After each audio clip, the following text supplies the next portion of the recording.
যাবত আমরা দেখছি বাংলাদেশের রাজনীতিতে একটি উত্তপ্ত অবস্থা বিরাজমান করছে। সেটি হলো বাংলাদেশের যারা গত 17 বছরে আন্দোলন সংগ্রাম করেছে, লড়াই করেছে, প্রতিটি রাজনৈতিক দলের দাবি ছিল আওয়ামী লীগের শেখ হাসিনার আঁচলের দলের থেকে যারা কলা মধু দুধ কলা খেয়েছেন তাদেরকে বিচারের আওতায় আনতে হবে এবং সেই সকল রাজনৈতিক দলকে নিষিদ্ধ করতে হবে। কিন্তু আমরা দেখছি অন্তর্বর্তী সরকারের ভূমিক্ষয় আচরণের কারণে বাংলাদেশে একটি রাজপথে যেই সমস্যা সৃষ্টি হয়েছে, এই সমস্যার জন্য দায় এড়াতে এই সরকার পারে না। আমরা দেখছি যে জাতীয় পার্টি সহ যারা বাংলাদেশের গণতন্ত্র এবং বাংলাদেশের মানুষের সাথে প্রতারণা করেছেন, সেই জাতীয় বেঈমান পার্টি, জাতীয় পার্টির মহাসচিব ইতিমধ্যে তিনি বলেছেন আকুতির সাথে যে এখন নাকি তাদের রক্ষা করার দায়িত্ব বিএনপি। আমি সেই জাতীয় পার্টির মহাসচিব কাছে প্রশ্ন রাখতে চাই যে বাংলাদেশের যখন গণতন্ত্রের সংকট ছিল, ভোটের অধিকারের সংকট ছিল, আমি যেখানে দাঁড়িয়ে কথা বলছি এখানে আমাদের চৌধুরী আলম ছিল, তার লাশের সন্ধান এখনো পর্যন্ত আমরা পাইনি।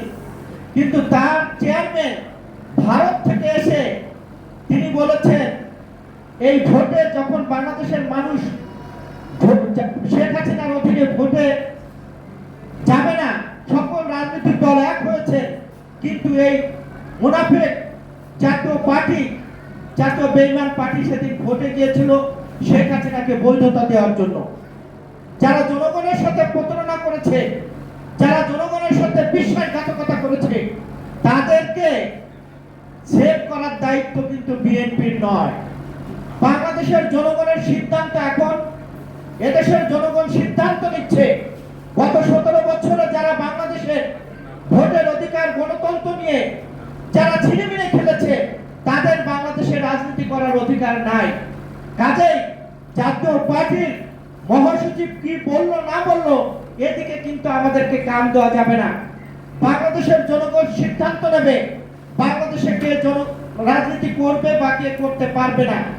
আমি যে কথাটি বলে শেষ করতে চাই, এখানে জাতীয় নেতৃবৃন্দ আছেন, আমাদেরকে ঐক্য বিনষ্ট করতে দেওয়া যাবে না। আমাদের ঐক্য যদি বিনষ্ট হয় তাহলে যে দেশি বিদেশি ষড়যন্ত্র চলছে, শেখ হাসিনা চলে গিয়েছেন কিন্তু ভারতে বসে তার শয়তানকে কিন্তু থামেনি, তিনি প্রতিনিয়ত বাংলাদেশ নিয়ে শয়তানি করছেন। কাজেই আমরা যদি সতর্ক না থাকতে পারি তাহলে আওয়ামী লীগের দোসররা যেইভাবে বাংলাদেশে অশান্ত করার চেষ্টা করছে, এখান থেকে কিন্তু আমাদেরকে রেহাই পাওয়া যাবে না।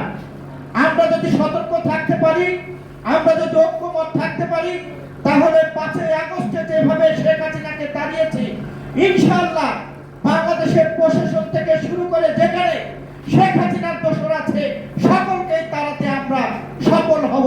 সকলকে ধন্যবাদ জানিয়ে আমি আমার কথা শেষ করছি। দেখা হবে রাজপথে, কথা হবে স্লোগানে, হয় লাশ না ইতিহাস।